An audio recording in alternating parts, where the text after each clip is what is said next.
నమస్తే.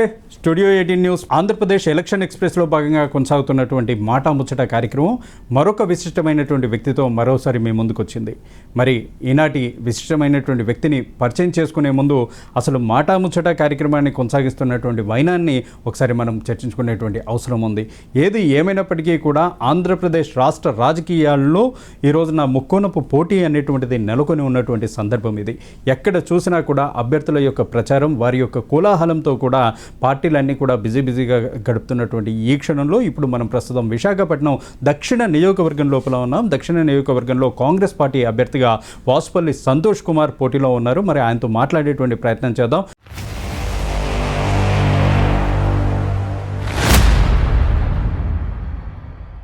నమస్తే సంతోష్ గారు, ఎలా ఉన్నారు? నమస్తే అండి, బాగున్నా. సో ఎలా సాగుతోంది ప్రచారం? చాలా బ్రహ్మాండంగా సాగుతుంది. ప్రచారంలో ఎటువంటి ఒక ఇది లేదు. కాంగ్రెస్ పార్టీ యొక్క పథకాలు ప్రజల వద్దకి తీసుకెళ్లే బాధ్యత మాది. అంటే ముఖ్యంగా కూడా దశాబ్ద కాలం గ్యాప్ తర్వాత మళ్ళీ ఒకసారి కాంగ్రెస్ పార్టీ రాష్ట్రంలో అడుగు పెట్టినటువంటి సందర్భం ఇది.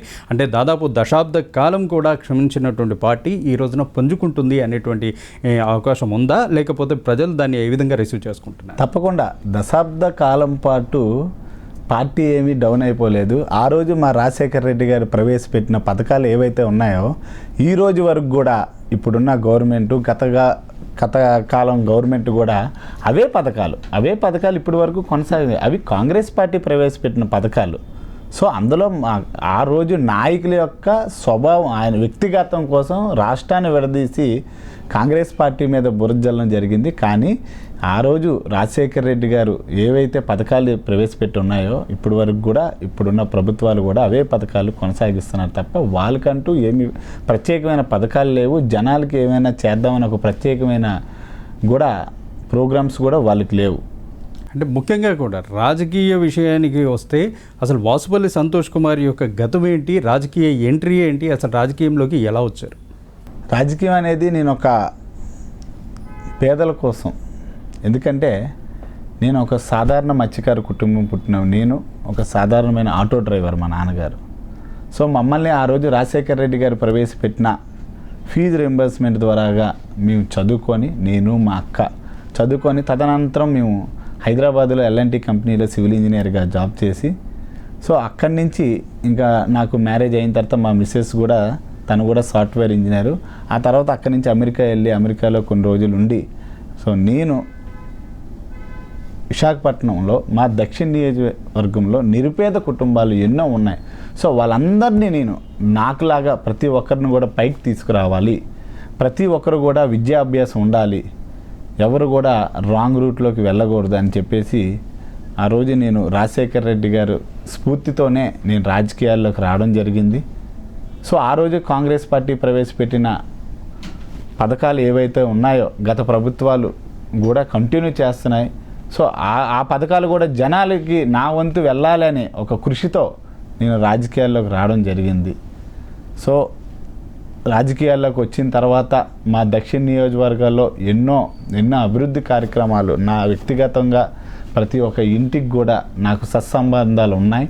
సో అవి దృష్టిలో పెట్టుకొని ఈరోజు కాంగ్రెస్ పార్టీ ఒక సాధారణమైన కుటుంబం నుంచి వచ్చిన నాకు గుర్తించి శర్మిలమ్మ గారి ఆశీస్సులతో నాకు ఈరోజు కాంగ్రెస్ పార్టీలో నాకు టికెట్ ఇవ్వడం జరిగింది. సో అదేవిధంగా వాళ్ళు ఏదైతే నమ్మకంతో నాకు ఇచ్చారో అదేవిధంగా కాంగ్రెస్ పార్టీని దక్షిణ నియోజకవర్గంలో ప్రతి ఒక్క గడపకి, ప్రతి ఒక్క ఇంటికి, వీధికి తీసుకెళ్లే బాధ్యత నేను, నా కాంగ్రెస్ పార్టీ కార్యకర్తలు, నాయకులు, మేము ఈరోజు కాంగ్రెస్ పార్టీని దక్షిణ నియోజకవర్గంలో రెపరెపలాడించడానికి మా సాయి శక్తిలా మేము పనిచేస్తున్నాం. అంటే ముఖ్యంగా కూడా ఇప్పుడు మీరు చెప్తున్నారు రాజశేఖర రెడ్డి గారు ప్రవేశపెట్టినటువంటి పథకాలే కొనసాగుతూ వస్తున్నాయి అనేటువంటి మాట చెప్తున్నారు కదా. మరి ఈ రోజు కూడా రాజశేఖర రెడ్డి తనయుడై రాష్ట్రానికి ముఖ్యమంత్రిగా ఉన్నారు. మరి వాళ్ళ రాజశేఖర రెడ్డి తనయ ఇంకో పార్టీలో నుంచి వస్తున్నటువంటి సందర్భం, మరి దానిపైన మీ కామెంట్? ఈరోజు ఇప్పుడున్న పాలనలో రాజశేఖర రెడ్డి తనయుడు కరెక్టే మీరు చెప్పింది. సో ఈరోజు వాళ్ళు ప్రవేశపెట్టిన పథకాల్లో స్కీముల పేరుతో ఎన్నో స్కాములు చేసడం జరిగింది. ఈరోజు ఉన్న గవర్నమెంట్లో స్కీముల పేరుతో స్కాములు చేయడం జరిగింది. ఆ యొక్క స్కాములు కూడా ఎంతోమంది రాజకీయ నాయకులు, ప్రస్తుతం ఉన్న గవర్నమెంట్లో ఉన్న రాజకీయ పెద్ద నాయకులు అందరూ కూడా ఆ స్కాముల్లో భాగస్వామ్యమై ఉన్నారు. సో అలాంటివి మా రాజశేఖర్ రెడ్డి గారు ఆ రోజు ప్రవేశపెట్టిన, కాంగ్రెస్ హయాంలో ప్రవేశపెట్టిన పథకాలు ఏవైతే ఉన్నాయో అవన్నీ నీరు గారించి ఈరోజు ఆ రోజు ఏదైతే 2019లో మా రాజశేఖర్ రెడ్డి గారు బొమ్మ పెట్టి వాళ్ళు పథకాలు ప్రవేశపెట్టడం సాగింది. అలాగా ఆ పథకాలన్నీ స్కీముల పేరుతో స్కాములు చేస్తూ నీరు గారుస్తూ మా రాజశేఖర్ రెడ్డి గారిని అవమానించడం జరిగింది. ఆయన బొమ్మ ఈరోజు తీసేసి కూడా మేనిఫెస్టో పెట్టడం జరిగింది. ఈరోజు రాజశేఖర్ రెడ్డి గారి చరిస్మా ఉన్న నాయకురాలు ఎవరంటే మా వైఎస్ షర్మిలమ్మ. ఆవిడ మా రాజశేఖర్ రెడ్డి గారు ఉన్న ఆ రోజు ఆంధ్రప్రదేశ్కి ఏ విధమైన వసతులు, వనరులు కావాలో ఈరోజు మా షర్మిలమ్మ గారు ఆంధ్రప్రదేశ్కి రాజశేఖర్ రెడ్డి గారి పాలన, రాజన్న పాలన, ఇందిరమ్మ రాజ్యం తీసుకొచ్చేలా ఇంకొక ఇందిరమ్మలాగా ఆంధ్రప్రదేశ్కి రాజశేఖర్ రెడ్డి బిడ్డగా రావడం మాకు చాలా అదృష్టంగా భావిస్తున్నాం. అందుకే ఈరోజు మా మేడం గారి వెనకాతల, మా షర్మిలమ్మ వెనకాతల అడుగులు వేయడానికి మీ అందరం సిద్ధమయ్యాం. నాతో పాటు కార్యకర్తలు కూడా సిద్ధమయ్యారు, కాంగ్రెస్ నాయకులు కూడా యాక్టివ్ అయ్యి ఈరోజు నాతో పాటు నడవడం సాగుతుంది. అంటే ముఖ్యంగా కూడా మొన్నటి వరకు వైఎస్ఆర్సీపీలో కొనసాగినటువంటి మీరు వైఎస్ఆర్సీపీకి రిజైన్ చేయడానికి గల కారణాలు ఏంటి? పథకాలు అనేది స్కాముల పేరుతో స్కీములు చేయడం, ల్యాండ్ మాఫియా, వైన్ మాఫియా, గనులు, మనులు, ఇంక ఏ విధమైనవి చూసుకున్నా, మద్యం కానీ ఇంక ఏ విధమైనటువంటి ఇసుక మాఫియా, మరీ ముఖ్యంగా ఇసుక మాఫియా. పేదవాళ్ళు ఇల్లు కట్టుకోవడం ఒక కళ, ఆ కళను కూడా నీరుగారిచ్చారు. ఈరోజు వాళ్ళకి సొంత ఇల్లు అని చెప్పి ఒక పథకం పెట్టి ఎక్కడో ఉన్న ఊరి చివర భూములు ఇచ్చి మోసం చేసి ఈరోజు వాళ్ళని కూడా మోసం చేసే రోజులు ఉన్నాయి. సో వీటన్నిటికి కూడా అడ్డుకట్ట వెయ్యాలి. మా రాజన్న బిడ్డ అయినటువంటి షర్మిలమ్మ వెనక నడవాలి.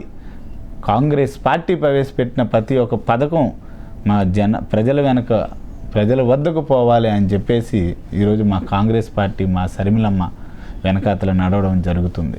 అంటే ముఖ్యంగా కూడా షర్మిల విషయానికి వస్తే, షర్మిల చంద్రబాబు కోవట్ అనేటువంటి మాటని బలంగా తీసుకొస్తున్నారు కదా, దానిపైన మీరేమంటారు? అలాగే కోవట్ అనుకున్న వాళ్ళకి చెప్పి తీసుకొట్టాలి. ఎందుకు కోవట్ అవుతుంది అసలు మా షర్మిలమ్మ? ఆవిడ ఆ రోజు 2014లో కానీ 2019లో కానీ పాదయాత్ర చేయలేదా? దాదాపు జగన్మోహన్ రెడ్డి కన్నా 1000 అడుగులు ఎక్కువే తప్ప తక్కువ లేదు. ప్రతి ఒక్క గడప కూడా ఆవిడకి తెలుసు. ఈరోజు వచ్చిన వ్యక్తి కాదు కదా, ఈరోజు రాజకీయాల్లోని ఈరోజు వస్తే సో అలాంటి మాటలేనే ఉన్నది. సో అలాంటి మాటలు చంద్రబాబు నాయుడు కోవట్ అని ఎవరైనా అంటే చెప్పి తీసుకొట్టాలి. ఈరోజు మా షర్మిలమ్మ, మా రాజన్న చరిస్మా ఉన్నగల వ్యక్తి మా షర్మిలమ్మ. మీరు గమనించండి ఒకసారి రాజశేఖర్ రెడ్డి గారి మాటలు, ఈవిడ మాటలు మీ మీడియా ద్వారా గమనించండి. ప్రతి ఒక్క ప్రజలకి తెలియజేయండి. ఎవరో చరిస్మా ఉన్న నాయకుడు అనేది మీకు తెలుస్తుంది. మీరే మీడియా ద్వారాగా ప్రతి ఒక్కరికి తెలియజేయాలి. మీ బాధ్యత అది కూడా. ఏది కరెక్ట్ ఉందో, ఏది రాంగ్ ఉందో మీరే తెలియజేయాలి పరిస్థితి ఈరోజు మీ మీడియా మిత్రుల ద్వారాగా. ఎవరైతే మా షర్మిలమ్మ, మా రాజన్న బిడ్డ అయినటువంటి షర్మిలమ్మని చంద్రబాబు నాయుడు కోవట్ అంటే చెప్పి తీసుకొట్టేటట్టు సమాధానం చెప్పాలి మీరే. విశాఖ దక్షిణ నియోజకవర్గం ఈరోజు పోటీ చేస్తున్నటువంటి అభ్యర్థులందరినీ ఒకసారి పరిశీలన చేసుకుంటే, మీ కుటుంబానికి అత్యంత సన్నిహితుడు, బంధువు అయినటువంటి గణేష్ కుమార్ ఒకవైపు, అదేవిధంగా ఇంతకాలం కూడా కలిసి పనిచేసినటువంటి వంశీకృష్ణ శ్రీనివాస్ ఒకవైపు, వీళ్ళిద్దరి మధ్యలో మీ ప్రయాణం ఎలా సాగుతోంది? అసలు వీళ్ళిద్దరిని కాదని మీరు ఎలక్ట్ అయ్యేటువంటి అవకాశం ఉందా? కంపల్సరీ. ముందుగా మీరు అన్నారు మా కుటుంబ సభ్యులతో సంబంధం ఉన్న వాసుపల్లి గణేష్ కుమార్ దశాబ్ద కాలం పాటు మా దక్షిణ నియోజకవర్గంలో పరిపాలించిన వాసుపల్లి గణేష్ కుమారు మా దక్షిణ నియోజకవర్గం యొక్క అభివృద్ధిని నీరుగార్చారు. మా దక్షిణ నియోజకవర్గంలో ఉన్న ప్రజలు, అమాయక ప్రజలు, మా ముస్లిం సోదరులు కానీ, మా ఎస్సీ, ఎస్టీ, బీసీ, మైనారిటీ, మరియు అదేవిధంగా మరీ ముఖ్యంగా ఉన్న మా మత్స్యకార సోదరులను కానీ మోసం చేసి ఈరోజు వాళ్ళ దగ్గర ఓటలు దొంగలించిన దొంగ అని అంటాను నేను. ఏ ఒక్క అభివృద్ధి కార్యక్రమం లేదు. ఆ రోజు 2014లో ఏ విధంగా అయితే ఆయన ఎమ్మెల్యే అయినప్పుడు ఏ విధంగా అయితే నియోజకవర్గ పరిస్థితులు ఉన్నాయో, కాలుష్యం కానీ, పొల్యూషన్ కానీ, మరి ఏ ఇతర సమస్యలు కానీ, భూ సమస్యలు కానీ, డ్రైనేజ్ వ్యవస్థ కానీ, ఇంకా ఏ విధమైన సమస్యలు ఉన్నాయో అన్ని సమస్యలు కూడా అదే విధంగా ఉన్నాయి. దశాబ్ద కాలం పాటు పరిపాలించిన తన ఆస్తులు, కాలేజీలు బలపరుచుకున్నాడు కానీ నియోజకవర్గం ప్రజలకు కూడా ఏ రోజు కూడా బలపరిచే పరిస్థితి లేదు. అలాంటి వ్యక్తిని ఈరోజు ఇంటికి పంపించడానికి మా దక్షిణ నియోజకవర్గం ప్రజలందరూ వెయిట్ చేస్తున్నారు. ఈరోజు వాసుపల్లి గణేష్ కుమార్ ఇంటికి, వాసుపల్లి సంతోష్ మీ ఇంటికి అనే నినాదంతో ఈరోజు నియోజకవర్గంలో ప్రతి ఇంటి గడపకి వెళ్తుంటే ఎంత ఆదరిస్తున్నారో ఈరోజు నాకు తెలుసు. వెళ్తున్న మా కాంగ్రెస్ కార్యకర్తలు తెలుసు, మా కాంగ్రెస్ నాయకులకు తెలుసు. ఈరోజు బిల్లా తను దోచుకున్నంత దాచుకోవడానికి పదవి వ్యామోహమే తప్ప దక్షిణ నియోజకవర్గ ప్రజలకి, ఆ ఎస్సీ ఎస్టీ మైనారిటీ సోదరులకు కానీ, మా మత్స్యకార కుటుంబాలకు కానీ ఆయన చేయవలసినవి ఏమీ లేవు. అభివృద్ధి కార్యక్రమాలు అస్సలు లేవు. ఈరోజు డబ్బు ఉంది కదా అని విచ్చలు విడిగా ఖర్చు పెట్టి ఓట్లను ప్రభావితం చేసి వేసిన వాళ్ళకి మళ్ళీ కండువా వేసి వచ్చిన వాళ్ళకి ప్యాకేజీలు ఇచ్చి మా ప్రజలందరికీ తెలుసు వాడి డబ్బు తీసుకోవాలి. మన డబ్బు మన పేరు చెప్పి దొంగలించిన డబ్బుని ఈరోజు గణేష్ కుమార్ ఖర్చు పెడుతున్నారని చెప్పి ప్రజలందరూ కూడా ఆలోచిస్తూ ఈరోజు గణేష్ కుమార్ని ఇంటికి పంపించడానికి సిద్ధమై ఉన్నారు. అదేవిధంగా వంశీకృష్ణ శ్రీనివాస్ గారితో నేను కూడా కలిసి పనిచేసిన రోజులు ఉన్నాయి. అత్యధిక సన్నిహితంలో నేను కూడా ఒకరిని. ఆయన వ్యక్తిత్వం నాకన్నా ఇంకెవరికి రెండో మనిషికి తెలియదు. పక్క నియోజకవర్గం నుంచి రంగాలాగా ఈరోజు తన వ్యాపార అభివృద్ధి చేసుకోవడానికి, పోర్ట్లో వ్యాపార అభివృద్ధి చేసుకోవడానికి తప్ప మా నియోజకవర్గ ప్రజలని బాగు చేయాలనే ఒక నినాదంతో ఆయన ఈరోజు ప్రజల దగ్గరికి రావడం జరుగుతుంది. ఆయన ఏ విధంగా మా దక్షిణ నియోజకవర్గ ప్రజల్ని అభివృద్ధి కార్యక్రమంలో తీసుకుపోవాలి. గత పాలకుల్లో వాసుపల్లి గణేష్ కుమార్ దశాబ్ద కాలం పాటు పరిపాలించిన వాసుపల్లి గణేష్ కుమార్ని నీకు తేడా ఏంటి, నువ్వెందుకు ఎమ్మెల్యే కింద పోటీ చేయాలనుకుంటున్నావని వంశీకృష్ణ శ్రీనివాస్ తెలియపరచాలి మా ప్రజలందరికీ. ఆ రోజు వాళ్ళు యాక్సెప్ట్ చేస్తారో రిజెక్ట్ చేస్తారో వాళ్ళు చూసుకుంటారు. ఈరోజు నీ దగ్గర డబ్బు ఉంది కదా, Telugu Desam party, Janasena party, BJP కూటమి నుంచి, జనసేన పార్టీ నుంచి నువ్వు టికెట్ తీసుకున్న నువ్వు ఏ విధంగా మా ప్రజల్ని ముందుకు తీసుకెళ్లాలనుకుంటున్నావు చెప్పాలి. చెప్పే నువ్వు ఓటు అడగాలి. నీకు డబ్బు ఉంది కదా డబ్బులు ఇసిరేసి జనాలను తీసుకొచ్చి చూపించుకోవడం కాదు. ప్రజలందరూ గమనిస్తున్నారు, మా దక్షిణ నియోజకవర్గం ప్రజలందరూ గమనిస్తున్నారు. ఎలా తిప్పికొట్టాలో కూడా వాళ్ళకి తెలుసు. విశాఖ దక్షిణ నియోజకవర్గం అనేటువంటిది మొత్తం పౌండ్ ఆఫ్ ది విశాఖకే ఒక గుండెకాయ లాంటిది. ఎందుకంటే పాత నగరంగా చెప్పబడినటువంటి విశాఖ నగరంలో ప్రధానమైనటువంటిది దక్షిణ నియోజకవర్గం. దీంట్లోనే సీ ఫుడ్స్ కానివ్వండి, లేకపోతే బీచ్లు కానివ్వండి, మిగతా వ్యవస్థ అంతా కూడా ఇక్కడే ఉన్నటువంటి పరిస్థితి. మరి ఇలాంటి సందర్భంలో మీరు తిరుగుతున్నటువంటి ప్రాంతాల్లో మీరు గమనించినటువంటి సమస్యలు ఏంటి, దానికి మీ దగ్గర ఉన్నటువంటి పరిష్కారం ఏంటి? మరీ ముఖ్యంగా మా దక్షిణ నియోజకవర్గంలో నేను పుట్టింది గోసాల హాస్పిటల్లో, చదివింది సెయింట్ పీటర్ స్కూల్లో, ఉండేది జెండా చెట్టు ఏరియాలో. 25 సంవత్సరాలు పుట్టి పెరిగి అదే మా మురికివాడల్లో తిరుగుతుంటూ అక్కడే స్నేహితులు, బంధుమిత్రులు అందరూ కూడా అదే నియోజకవర్గంతో కలిసి పెరిగిన రోజులు. 40 సంవత్సరాలు మా నాన్నగారు ఆటో డ్రైవర్గా అదే దక్షిణ నియోజకవర్గంలో పనిచేస్తూ, కూలి పని చేస్తూ మమ్మల్ని పోషించి చదివించిన వ్యక్తి. ప్రతి ఒక్క సమస్య, కాలుష్య సమస్య ప్రధానమైన సమస్య. ఇప్పుడు కొట్టి ఒక రూట్ కాస్ట్ కూడా ఎమ్మెల్యే అయి ఉండి పోర్టు ప్రతినిధులతో మాట్లాడి ఏ ఒక్క రోజైనా ధర్నా కానీ, ఏ ఒక్క రోజైనా పోర్టు కార్యక్రమాలు కానీ ఆయన ఆపాడా? మీ అందరికీ తెలుసు, ప్రతి మీడియా మిత్రులకి తెలుసు. మరి అదే విధమైనటువంటి డ్రైనేజ్ వ్యవస్థ, అదే విధమైనటువంటి మా మత్స్యకారు సోదరులు ఎవరైతే ఉన్నారో, మా ఎస్సీ ఎస్టీ మైనారిటీ సోదరులు ఎవరైతే ఉన్నారో, ఈరోజు దక్షిణ నియోజకవర్గం నుంచి ఇంకొక ఏరియాకి వెళ్ళి పని చేసుకునే రోజులు ఈరోజు. అది దానికి గల కారణం వాసుపల్లి గణేష్ కుమార్. ఈరోజు దక్షిణ నియోజకవర్గంలో ఉన్న యువత అంతా చెడు ద్రోవ పట్టగల కారణం వాసుపల్లి గణేష్ కుమార్. వాళ్ళకి ఒక ఉపాధి హామీ లేదు, ఉపాధి పథకం లేదు, ఒక స్కిల్ డెవలప్మెంట్ సెంటర్ లేదు.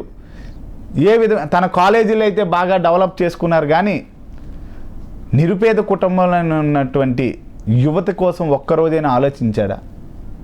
వాళ్ళకు ఉపాధి హామీ కల్పించారా? బోట్లు మరమ్మతు అయితే మాత్రం చెన్నై నుంచి వచ్చి పనిచేసే రోజులు ఉన్నాయి. అదే బోట్ల మరమ్మతు కోసం ఒక ట్రైనింగ్ సెంటర్ పెట్టి ఒక ఉపాధి హామీ కల్పించి స్కిల్ డెవలప్మెంట్ పెట్టి ఏవైతే మరమ్మతులు ఉన్నాయో వాళ్ళకి నేర్పించి మన రిపేర్లు మనమే చేసుకోవాలి, మన అభివృద్ధి మనమే పెంచుకునేలాగా ఏ రోజైనా ఆలోచించాడా? ప్రజా దర్బార్ అనే ప్రోగ్రాం పెడతాడు, ప్రజల్ని తిప్పించుకుంటాడు, ఒక్కొక్క ఏరియాకి వెళ్ళి తిప్పించుకోవడమే తప్ప ఏ రోజైనా ప్రజల దగ్గరికి వెళ్ళి మీ సమస్యలు అడిగి తెలుసుకున్నాడా?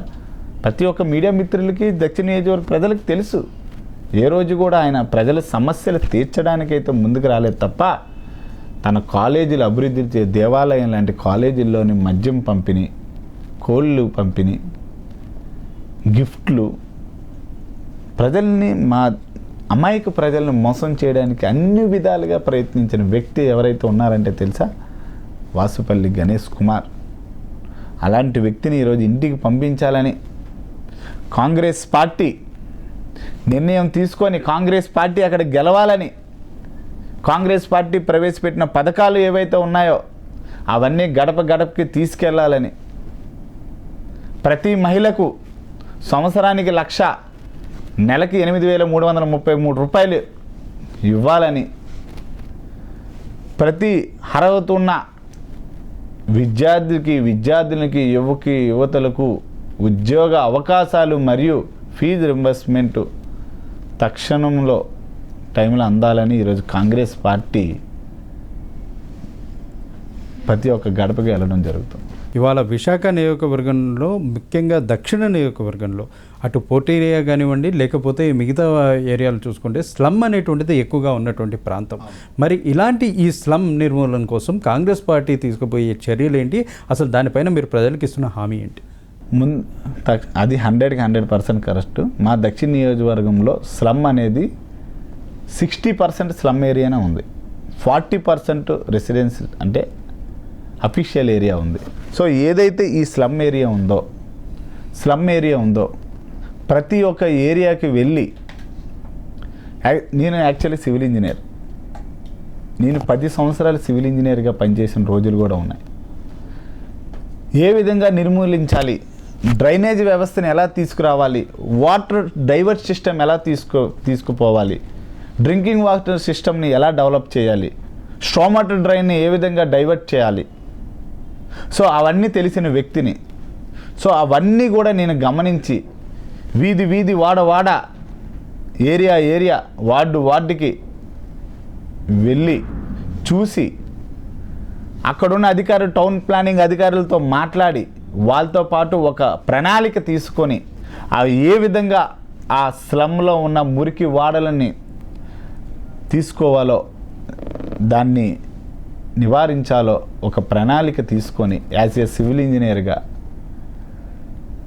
10 సంవత్సరాలు సివిల్ ఇంజనీర్గా చేసే అనుభవం నాకుంది కాబట్టి నాకు అవన్నీ నిర్మూలించగలనని నాకు గట్టి నమ్మకం ఉంది. వితిన్ 1 ఇయర్లో మురికి వ్యవస్థను అనేది, స్లమ్ ఏరియాలో మురికి వాడలనేది అవన్నీ నిర్మూలించడానికి నా వంతు నేను కృషి చేస్తాను. ఇక ముఖ్యంగా కూడా చూసుకుంటే ఉత్తరాంధ్రకు గుండెకాయ మీ పూర్ణ మార్కెట్, మరి అది మీ నియోజకవర్గంలో ఉంది. మరి అలాంటి పూర్ణ మార్కెట్ యొక్క పాలన అనేటువంటిది కుంటుబడినటువంటిది గత కొన్ని సంవత్సరాలుగా కూడా రాజకీయ నాయకులు, పార్టీలు దానిపైన హామీలు ఇస్తూనే ఉన్నాయి, కానీ అది ఇప్పటివరకు అమలు జరగడం లేదు.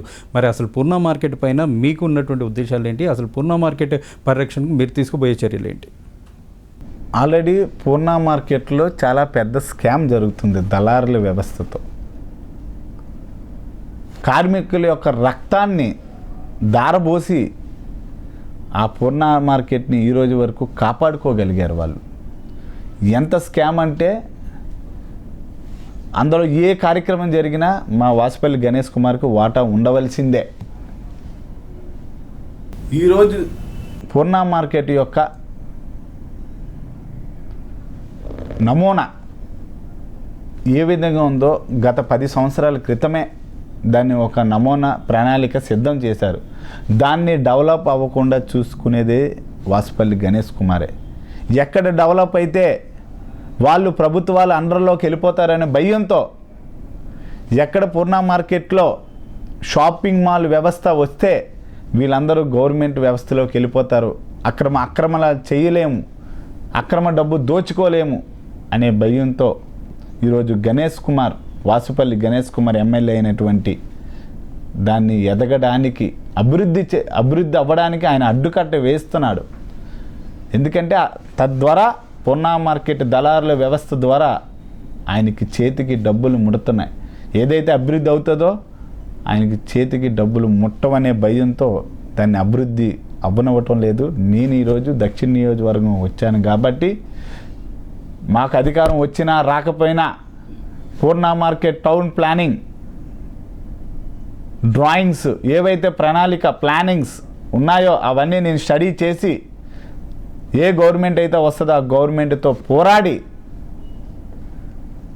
దానికి ఒక రూపు రేఖని తీసుకొచ్చి దాన్ని అభివృద్ధి చేసిందంటే మా శర్మిలమ్మ గారి నేతృత్వంలో మా కాంగ్రెస్ పార్టీయే అధికారం ఉన్నా లేకపోయినా ఈరోజు దాన్ని డెవలప్ చేసే బాధ్యత నాదిగా తీసుకుంటాను. యాజ్ ఎ సివిల్ ఇంజనీర్గా, యాజ్ ఎ దక్షిణ నియోజకవర్గం సిటిజన్గా, అక్కడే పుట్టి మురికివాడలో పెరిగిన యువకుడికి ఆ యొక్క బాధ్యత నేనే చూసుకుంటాను. ఒక 1 year తర్వాత మళ్ళీ మీకు ఇంటర్వ్యూ ఇస్తాను. పూర్ణ మార్కెట్ అభివృద్ధి అయ్యిందని మీ నోటితోనే చెప్పిస్తాను. నేను మత్స్యకార కుటుంబం నుంచి వచ్చినటువంటి మీరు, ముఖ్యంగా మీ నియోజకవర్గంలో కూడా అంతా కూడా మత్స్యకారులే ఎక్కువ అనేటువంటి పరిస్థితి. మరి అసలు మత్స్యకారుల సంక్షేమానికి కాంగ్రెస్ పార్టీ కట్టుబడి ఉందా? ఉంటే అసలు వాళ్ళకి ఇచ్చే హామీ ఏంటి? ముందుగా మత్స్యకారుల సంక్షేమం అంటేనే కాంగ్రెస్ పార్టీ. ఆ రోజు రాజశేఖర రెడ్డి గారు ఉండేటప్పుడు మా మత్స్యకారులకి ఎంత అభివృద్ధి కార్యక్రమాలు చేశారో, జెట్టి వ్యవస్థ కానీ, మత్స్య సంపద దొంగలించకుండా ఓన్లీ ఆంధ్రప్రదేశ్ మత్స్య సంపద ఆంధ్రప్రదేశే మత్స్యకారులే వాడుకోవాలనే ఒక నినాదంతో ఆ రోజు రాజశేఖర రెడ్డి గారు ఎన్నో పోరాట కార్యక్రమాలు చేశారు. ఈరోజు మత్స్యకారులు ఈ విధంగా ఫిషింగ్ చేసుకుంటున్నారంటే దానికి గల కారణం కాంగ్రెస్ పార్టీ, మా రాజన్న, రాజశేఖర రెడ్డి గారు. ఈరోజు మీరు ఫిషింగ్ హార్బర్ వెళ్ళి చూస్తే అక్కడున్న వ్యవస్థ ఎలా ఉందో, ఒక పడ్డ ఏరియాల జెట్టి వ్యవస్థని నాశనం చేసి చెప్తున్నాను కదా. గణేష్ కుమార్ ఏంటంటే మా నియోజకవర్గం ప్రజలు ఎవరు ఎదగకూడదు, వాళ్ళకి చెప్పిన మాటలే వినాలి. దళారుల పరిపాలన ఎలా ఉండేది?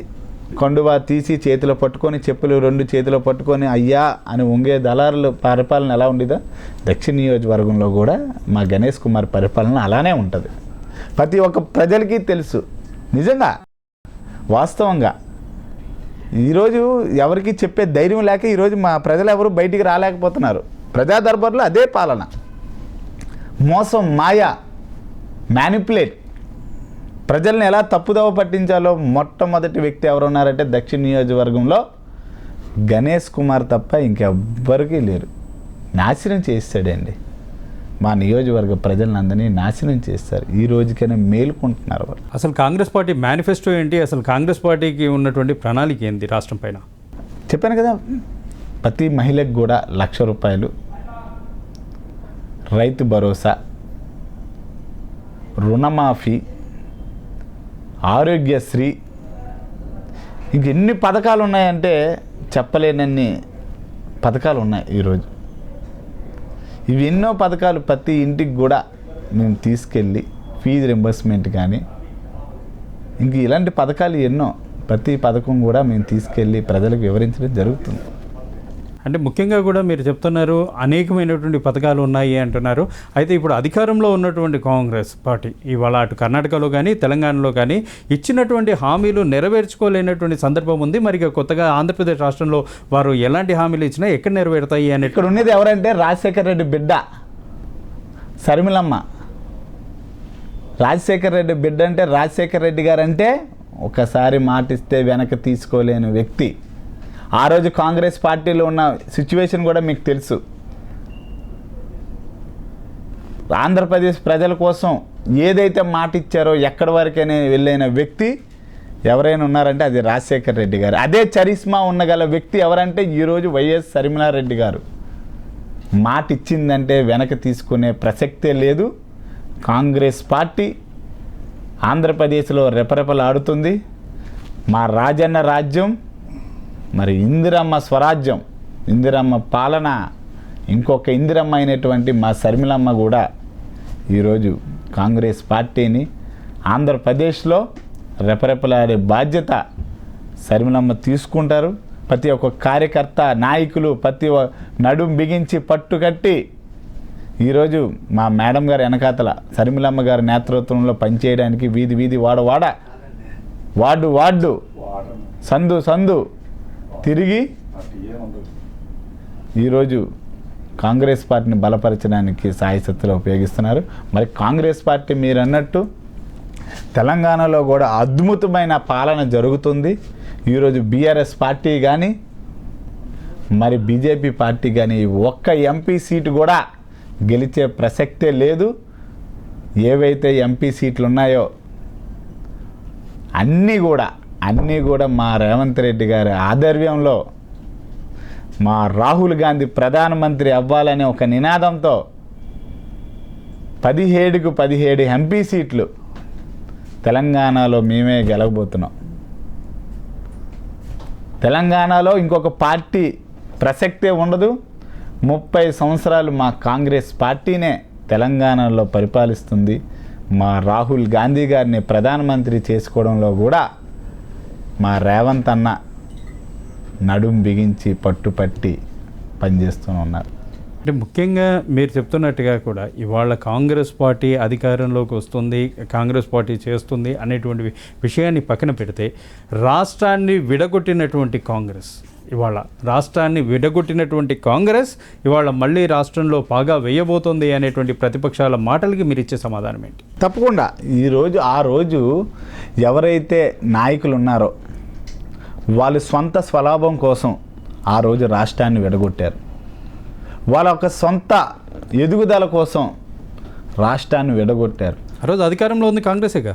అవును, తప్పుద్రోవ పట్టించి ఆంధ్రప్రదేశ్ తెలంగాణ కోసం తప్పుడు మాటలు చెప్పి వాళ్ళ సొంత స్వలాభం కోసం ఈరోజు వాళ్ళు పుట్టగతి ఏటో మీ అందరికీ తెలుసు. ప్రతి ఒక్క మీడియా మిత్రుడికి, ప్రజలకి అందరికీ తెలుసు. ఆ రోజు కాంగ్రెస్ పార్టీలో ఉన్న సొంత స్వలాభం కోసం ఉన్న పెద్ద నాయకులందరూ ఏ విధంగా రాష్ట్రాన్ని విడగొట్టారో మీకు తెలుసు. ఈరోజు వాళ్ళ పరిస్థితులు కూడా ప్రతి ఒక్కరికి తెలిసిందే. కాంగ్రెస్ పార్టీ ఆ రోజు ప్రతి కార్యకర్తలు కూడా ఆ రోజు దూరం అవ్వడం జరిగింది. కానీ ఈరోజు మళ్ళీ మా రాజన్న బిడ్డ అయినటువంటి షర్మిలమ్మ కూడా ఆంధ్రప్రదేశ్కి పూర్వ వైభవం తీసుకురావడానికి, మా రాజన్న పరిపాలన అందించడానికి, నాటి పథకాలు మళ్ళీ యాక్టివ్ చేసి ప్రజలకి అందేలా చూసుకోవడానికి, ఇందిరమ్మ రాజ్యం తేడానికి మా షర్మిలమ్మ ఈరోజు ఆంధ్రప్రదేశ్ పిసిసి అధ్యక్షురాలుగా ప్రతి ఒక్క ఏరియా, ప్రతి ఒక్క జిల్లా, ప్రతి ఒక్క వాడ, గడప గడపకి వెళ్ళి కాంగ్రెస్ పార్టీ యొక్క చరిస్మా, కాంగ్రెస్ పార్టీ యొక్క విధానం వివరించడం జరుగుతుంది. ఈ పరిపాలకుల యొక్క మోసాలు తెలపడం జరుగుతుంది. వాళ్ళు చేసిన స్కాములు మీద తెలపడం జరుగుతుంది. మరి ఈరోజు షర్మిలమ్మ నమ్మడానికి ప్రతి ఒక్క ఆంధ్రప్రదేశ్ ప్రజలు కూడా సిద్ధం అవుతున్నారు. టైం పడుతుంది. అంటే ముఖ్యంగా కూడా మీరు అంటున్నట్టుగా ఇవాళ రాజశేఖర్ రెడ్డి స్థానాన్ని షర్మిల మాత్రమే భర్తీ చేయగలుగుతుందా? ఖచ్చితంగా షర్మిల ఆ స్థానాన్ని కొట్టేస్తుందంటారా? 100% రాజశేఖర్ రెడ్డి గారి చరిస్మా ఉన్న వ్యక్తి ఎవరంటే వాళ్ళ కుటుంబంలో మా షర్మిలమ్మ, మా వైఎస్ షర్మిలారెడ్డి గారు. ఈరోజు మా రాజశేఖర్ రెడ్డి గారి చరిస్మా ఉన్న వ్యక్తి ఒక్కసారి మాటిస్తే 135 ఏళ్ల చరిత్ర గల కాంగ్రెస్ పార్టీ, 75 ఏళ్ళ సుదీర్ఘ పరిపాలన అందించినటువంటి కాంగ్రెస్ పార్టీలో ఒక సాధారణ కుటుంబం, ఒక మత్స్యకార కుటుంబం, ఒక ఆటో డ్రైవర్ కుటుంబం, సంతోష్ నీ వెనకాతలో ఉన్నా, నీ పక్కనున్నా, పోరాడు, వెళ్ళు, నీ యొక్క నియోజకవర్గాన్ని డెవలప్ చేయి, రాజన్న రాజ్యం తీసుకురా, ఇందిరమ్మ పరిపాలన తీసుకురా, నీ నియోజకవర్గంలో పనిచేయని నాకు ఈరోజు నా మీద నమ్మకంతో అమ్మ షర్మిలమ్మ, మా రాజన్న బిడ్డ షర్మిలమ్మ, ఈరోజు నాకు సాధారణ కుటుంబం, మత్స్యకార కుటుంబం నుంచి వచ్చిన వ్యక్తికి ఈరోజు ప్రతి ఒక్క యువకుడికి యువతకి ఎంతో గర్వకారణం. నన్ను చూసి ఈరోజు ఎంతమంది రాజకీయాల్లోకి వస్తారో మీరే చూడండి, ఎంతమందికి అవకాశాలు వస్తాయో మీరే చూడండి. మా షర్మిలమ్మ గారి నేతృత్వం ఆ రోజు రాజశేఖర రెడ్డి గారు కాంగ్రెస్ పార్టీలు ఉన్నప్పుడు ఎంతమంది యువకులకైతే అవకాశాలు ఇచ్చారో ఎదగడానికి, ఈరోజు మా షర్మిలమ్మ కూడా ప్రతి ఒక్క యువకులకు కూడా అన్ని అవకాశాలు ఇస్తున్నారు. ఈరోజు ప్రతి ఒక్క యువకులు కూడా మా షర్మిలమ్మ వెనకాతలు వస్తారు. నాకు గట్టిగా నమ్మకం ఉంది. ఒక్కసారి మాట ఇస్తే మాట తప్పని కుటుంబం రాజశేఖర రెడ్డి గారి కుటుంబం. ఆ కుటుంబంలో అదే చరిస్మా ఉన్న వ్యక్తి మా షర్మిలమ్మ. మా వైఎస్ షర్మిలమ్మ మాట ఇస్తే మాట తప్పదు. ఈరోజు ఇంకా మేనిఫెస్టో, రాజకీయాలు ఈ రెండింటినీ కూడా పక్కన పెడితే మీ నియోజకవర్గ ప్రజలకి, దక్షిణ నియోజకవర్గం నుంచి పోటీ చేస్తున్నప్పుడు మీ దక్షిణ నియోజకవర్గ ప్రజలకి మీరిచ్చే హామీ ఏంటి, అసలు దాన్ని ఏ విధంగా నెరవేరుస్తారు? మా దక్షిణ నియోజకవర్గ ప్రజలకి నేను ఇవ్వాల్సిన హామీ ఏంటంటే, నేను ఇవ్వగలిగిన హామీ ఏంటంటే, ఈరోజు బిల్లా రంగాలు నియోజకవర్గంలో తిరుగుతున్నారు. వాళ్ళిద్దరూ కలిపి మీ ఓట్లను దొంగలించడానికి ఒక దొంగగా వాళ్ళు అక్రమంగా సంపాదించిన డబ్బుని ఈరోజు మీ మీద వెదజల్లి మీ ఓట్లు దొంగలించుకొని ఒక రోజుకి 365 రోజులు అయితే ఉన్నాయో 5 సంవత్సరాలకు గాను రోజుకి వాళ్ళు మీ మీద రూపాయి ఖర్చు పెడుతున్నారు. ఈరోజు రూపాయి ఖర్చు పెట్టి మీ దగ్గర నుంచి రోజుకి 100 రూపాయలు లాగడానికి వాళ్ళు సిద్ధమవుతున్నారు. పదవీ వ్యామోహాలు ఉన్న ఈ బిల్లా రంగాలు ఇద్దరు కూడా ఈరోజు దక్షిణ నియోజకవర్గ ప్రజలకి ఏ ఒక్క అభివృద్ధి జరగకుండా వాళ్ళ సొంత స్వలాభం కోసం ఈరోజు దక్షిణ నియోజకవర్గంలో ఓటు కోసం మీ ఇంటికి వస్తున్నారు. తిప్పు కొట్టండి. యువకుడైనా మీ గ్రామాల్లో పుట్టి పెరిగి, మీ వాడల్లో పుట్టి పెరిగి మీ యువకుడైన నన్ను, ఒక సాధారణ మత్స్యకార కుటుంబం నుంచి వచ్చిన నన్ను, ఒక ఆటో డ్రైవర్ కొడుకుగా వచ్చిన నన్ను మీ యొక్క సమస్యల కోసం నాకన్నా వాళ్ళిద్దరికి ఎక్కువ తెలియదు. వాళ్ళతో పాటు కలిసి పెరిగాను. అదే శ్రమ, అదే 60% ఉన్న మా దక్షిణ నియోజకవర్గం స్లమ్ ఏరియా జెండా చెట్టు గ్రామం నుంచి నేను వచ్చాను. మీ యొక్క భవిష్యత్తులు మీ పిల్లలకు కానీ, మీ కుటుంబ పెద్దలకు కానీ, మీ పిల్లలకి ఒక అన్నలా, ఒక తమ్ముళ్ళ, కుటుంబ పెద్దకి ఒక గైడ్గా మీ ఆరోగ్య పరిస్థితులు కానీ, మీ పిల్లల విద్యా పరిస్థితులు కానీ, మీ ఎదుగుదలకు కానీ నేను కృషి చేస్తాను. అమ్మ షర్మిలమ్మ దగ్గరికి ప్రతి ఒక్క సమస్యను తీసుకుపోతాను. జెట్టి నిర్మాణానికి, మత్స్యకారుల సోదరికి ఒక ఆధునిక జెట్టి నిర్మాణం కోసం తక్షణమే 100 కోట్లు తీసుకొస్తా. రాబోయే రోజుల్లో ఇండియా కూటమిలో మా రాహుల్ గాంధీ గారు ప్రధానమంత్రి అయితే తక్షణమే 100 కోట్లు తీసుకొని మా రాహుల్ గాంధీ గారితో జెట్టి నిర్మాణం చేయించి, ఆధునిక జెట్టి నిర్మాణం చేయిస్తాను. మీరందరూ అర్థం చేసుకోండి. మీ బిడ్డ వాసుపల్లి సంతోష్ ఈరోజు కాంగ్రెస్ పార్టీ తరఫున మన రాజన్న రాజ్యం షర్మిలమ్మ నేతృత్వంలో ఇందిరమ్మ స్వరాజ్యం వచ్చేలా పనిచేస్తారని మీ అందరికీ మనవి చేసుకుంటున్నాను. ఇక ముఖ్యంగా చిట్ట చివరిగా కూడా మీ ఓటర్లు ఓటు వేయడానికి బయలుదేరే ముందు వాళ్ళని అసలు మీరు అభ్యర్థించేదేంటి, వాళ్ళు మీకు ఎందుకు ఓటు వేయాలి అనుకుంటున్నారో దానికోసం మీరు వాళ్ళని కోరేటువంటి విజ్ఞప్తి ఏంటి? చెప్తున్నాను కదా, వాళ్ళతో పాటు కలిసి పుట్టి పెరిగి వాళ్ళతో పాటు చదువుకొని ఉన్న వ్యక్తిని నేను. వాళ్ళ దక్షిణ నియోజకవర్గంలో వాళ్ళందరూ ఎవరైతే తల్లులు, నాకు తల్లిలు లాంటి వాళ్ళే, నా కుటుంబ సభ్యులు లాంటి వాళ్ళు, నా అన్నదమ్ములు లాంటి వాళ్ళు, నా అక్క చెల్లి లాంటి వాళ్ళు అందరూ వాళ్ళ ఇంట్లో పిల్లడు ఎదగాలని ఎవరైతే చూసుకుంటున్నారో మా దక్షిణ నియోజక ప్రజలు కూడా ఈరోజు వాళ్ళ ఇంట్లో పిల్లలైనటువంటి నన్ను ఎదగాలని చూసుకుంటున్నారు. నా నియోజకవర్గాన్ని డెవలప్మెంట్ అవ్వాలని చూసుకుంటున్నారు. నన్ను ఆదరిస్తారని గట్టిగా నమ్మకం ఉంది. ప్రతి ఇంటికి కూడా వెళ్తున్నాను, ప్రతి గడపకు కూడా తాగుతున్నాను, ప్రతి అమ్మతో మాట్లాడుతున్నాను, ప్రతి అక్క తమ్ముడు చెల్లితో కూడా మాట్లాడుతున్నాను. వాళ్ళు నా సమస్యలు చెప్తున్నాను. మా సమస్యలు, నియోజకవర్గ సమస్యల కోసం ఈరోజు వాళ్ళు అభివృద్ధి కార్యక్రమం చేయడానికి కట్టుదిట్టంగా ఉన్నారు వాళ్ళు. సో మొత్తం మీద చూసుకుంటే ఇక కేంద్ర రాజకీయాల్లో ఈసారి ఇండియా కూటమి అనేటువంటిది తన యొక్క అధికారాన్ని తీసుకుంటుందా, మరి ఖచ్చితంగా అక్కడ నిలబడుతుందంటారా? ఈరోజు మోడీ గారు కేడీ పనులు చేస్తూ భారతదేశాన్ని మొత్తం అమ్మేశారు. అన్ని వ్యవస్థలని అమ్మేశారు. టెలికాం వ్యవస్థ కానీ, స్టీల్ వ్యవస్థ కానీ, అటవీ భూములు కానీ, మరి ఇంక ఏ వ్యవస్థ ఉన్నా సరే అన్ని వ్యవస్థలను కూడా అమ్మేశారు.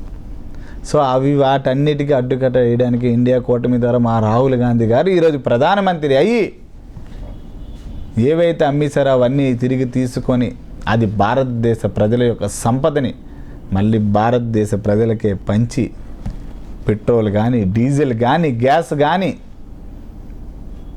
ఉద్యోగ అవకాశాలు కానీ, మహిళలకు కానీ రాహుల్ గాంధీ గారు ప్రధానమంత్రి అయిన తరువాత ఆనాటి రోజులకి ఏ రేట్లు అయితే ఉన్నాయో, ఆనాటి రోజుల్లో ఎంత స్వరాజ్యం పరిపాలన జరిగిందో, ఇందిరమ్మ రాజ్యం భారతదేశం మొత్తం పరిపాలన జరిగిందో మళ్ళీ మా రాహుల్ గాంధీ గారి నేతృత్వంలో భారతదేశం ప్రజలకి అందుతుంది. ఇంకెన్ని రోజులు లేదు, జస్ట్ ఒక 45 డేస్, వితిన్ 45 డేస్. అంటే త్వరలోనే రాహుల్ గాంధీని ప్రధానిగా చూస్తామంటారా? కంపల్సరీ ప్రధానమంత్రి చేసి మా దక్షిణ నియోజకవర్గంలో 100 కోట్లతో మా సరిమిలమ్మ గారి నేతృత్వంలో మా యొక్క జెట్టీని ఆధునిక జెట్టీగా తయారు చేసి ఖచ్చితంగా అది మీరు ఇస్తున్న హామీ అంటారు? ఖచ్చితంగా 100 కోట్లతో వితిన్ 1 ఇయర్ 100 కోట్లతో ఆధునిక జెట్టి. నేను దాదాపు 10 దేశాలు తిరిగి ఉంటాను. అన్నీ సముద్రం ఉన్న ఏరియాలే. అక్కడ యొక్క ఆధునిక వ్యవస్థ ఎంత అద్భుతంగా ఉందో అదే అద్భుతమైన జెట్టి నిర్మాణం, బోట్లు మరమ్మత్తు కేంద్రం, అసలు ఫిషింగ్ సిస్టమ్ కూడా మార్చేసి ఒక్కొక్క మత్స్యకారుడికి నెలకి ₹1,00,000 ఇచ్చే విధంగా ఆ వ్యవస్థను మార్చి వాళ్ళ కుటుంబంలో వెలుగు నింపి ఈరోజు వాళ్ళు మా నియోజకవర్గంలో ధైర్యంగా బతికే పరిస్థితిని తీసుకొస్తాను. అది నా హామీ నా ప్రజలకి. వాళ్ళందరికీ తెలుసు సంతోష్ చేయగలరని. Thank you Santosh. ఇది వాసుపల్లి సంతోష్ కుమార్తో సాగినటువంటి మాట ముచ్చట. ఏది ఏమైనప్పటికీ కూడా మరి ఓటర్ల చేతుల్లో నాయకుల యొక్క నాడి అనేటువంటిది నిక్షిప్తమై ఉంది. మరి రాబోయేటువంటి రోజుల్లో మరి రాహుల్ గాంధీ ప్రధానమంత్రి అవుతారా, మరి దక్షిణ నియోజకవర్గంలో వాసుపల్లి సంతోష్ కుమార్ అనేటువంటి ప్రజా యొక్క నాడిని ఏ విధంగా తీసుకుంటాడో మనం వేచి చూడక తప్పదు. మరొక విస్తృతతో మళ్ళీ కలుద్దాం. అంతవరకు సెలవు. నమస్కారం.